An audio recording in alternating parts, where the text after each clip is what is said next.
Hello mga Lods, eto na naman tayo at muling magbabalik mga Lods. Ito, pag-uusapan natin yung marami kasing nagtatanong dito mga Lods na tungkol sa mga DDS. Ito pag-uusapan natin muli ito. Ha?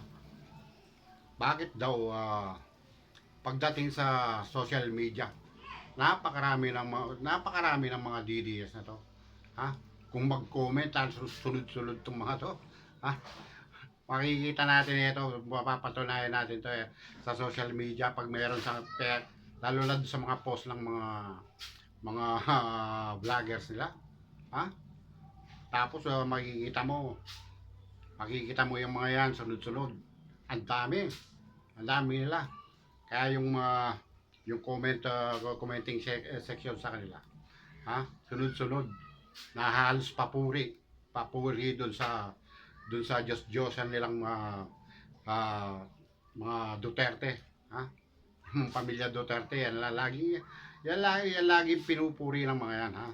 Pero nagtataka yung mga kababayan natin, yung mga nagtatanong, talagang eto mga nagtataka na to na nagtatanong talaga na bakit daw pagdating naman sa kanilang rally, ha? Sa kanilang rally na ilang beses na yata sila nag-rally sa etong buong taon na ito, halos sila walang tigil sila sa kakarally, ha? Pero pansinin natin mga Lods, ha? Bakit yung mga rally ng mga DDS, ha? Ay bilang na bilang sila, ha? At yan hindi nila mapapagkailayan dahil kitang-kita naman sa kanilang bawat rally, ha? Ha? At yung makikita yung tunay na bilang nila base doon sa kontra doon sa social media, nasa social media sila na parang napakarami nila, ha? Ito papaliwanag natin to mga Lods, ha? Ha? Bakit ba etong mga DDS na to pagdating sa social media? Kasi mga Lods, alam nyo, sa social media kasi yung mga yan, kaya nakikita natin marami yan, ha? Sabi ko nga sa inyo, isang tao pwedeng ano yan, pwedeng 30 yung mga dami accounts niyan, yung mga fake accounts, ha? Kaya nga napakarami ng mga yan, bawat isa sa kanila, mga Lods, ha? Isang tao, minsan may 20 accounts, ha? Yan kasi yung trabaho ng mga yan, ha? Yan kasi yung mga trabaho ng mga yan. Yung iba nga, baka nga may 50 accounts pa dyan, ha? Siyempre yung mga accounts na yun, mga fake yun, mga hindi tao. Oh. Kaya nga pagdating sa labas, sa personal na, at nakikita natin yan sa kanilang mga rally. Ilang beses na ba sila nag-rally?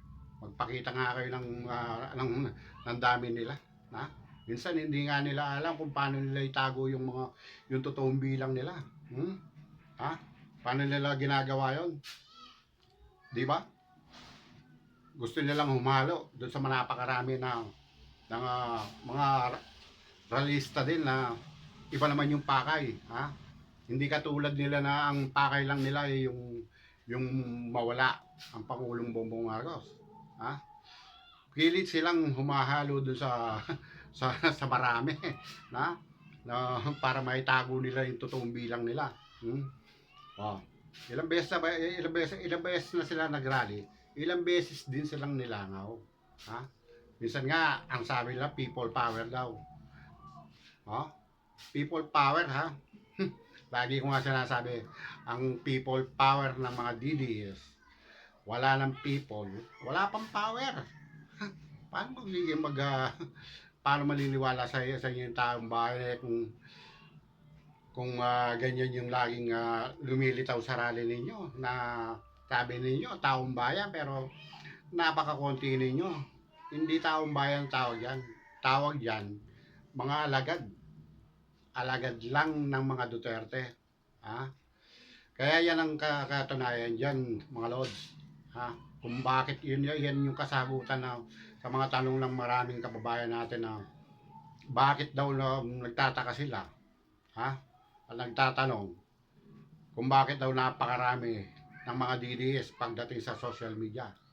Pero pagdating sa personal at tinitingnan nila sa rally, wala pa naman talagang napatunayan na lumumpas sa kahit sabihin natin na 10,000. Ha? Eh, minsan yata, wala man yata ang 30, walang 100. Ito yung katunayan nito, mga lods, ha? Isa siyang admit hindi kung pinaniwalaan ko po na yun. May mga iskay, pumunta sa amin. Dahil sa PNP, kumaano po yan. Madam po, mga papeles ng... I-disperse na tayo. Ready. I-disperse na nila tayo. Sige. Kung i-disperse tayo, taristuin tayo. Taristuin nila.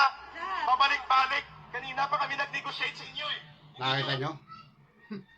Nakita nyo yung totoo, yung rally nila. Ito yung rally lang ng ano. Ito yung rally ng itong nakarang rally nung November 30 yata ito. Nakikita nyo naman, ha. Oh. Pero meron kayong makikitang rally na napakaraming tao. Pero hindi DDS yung mga yun. Ibang grupo yung mga yun. Iba yung pakay ng mga yun. Ito yung mga DDS na to. Alam mo itong mga DDS na to. Pag DDS, isa lang ang panawagan, ang mawala ang Pangulong Bongbong Marcos. Ha? Ngayon, hindi na tayo magtataka, mga lods, ha? Hindi na tayo magtataka kung bakit sa social media, napakarami nila. Ha? Ang totoo nun, mga lods, ha? Kahit sino naman pwedeng gawin yan. Ha? Ang gumawa, ang isang tao, ng napakaraming accounts, na fake accounts. Kaya nagtataka tayo minsan. Yung mga profile picture ng mga profile nila, ha? Hindi mga tao. Ang totoo, yan ang totoo diyan. Kaya sila marami sa social media. Dahil nga hindi naman tao yung mga yan.